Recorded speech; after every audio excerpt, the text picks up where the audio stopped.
Hello, I'm 𝗟𝗶𝗴𝗵𝗁 and today we will explore the Awesome Oscillator indicator. We will discuss its calculation, trading strategies, and how to implement it effectively using LightningChart 𝗟𝗶𝗴𝗵𝗁 Trader.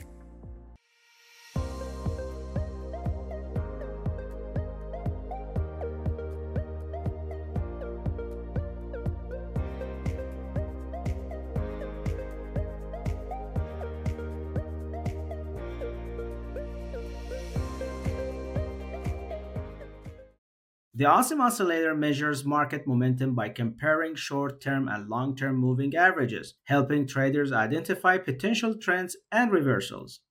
When the Awesome Oscillator histogram is above the zero line, short-term momentum is stronger, indicating bullish conditions. Below the zero line, it signals bearish momentum.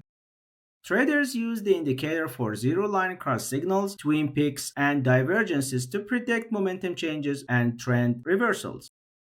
With LightningChart 𝗟𝗶𝗴𝗵𝗁 Trader, customize the Awesome Oscillator's parameters to fit your strategy and visualize momentum shifts in real time.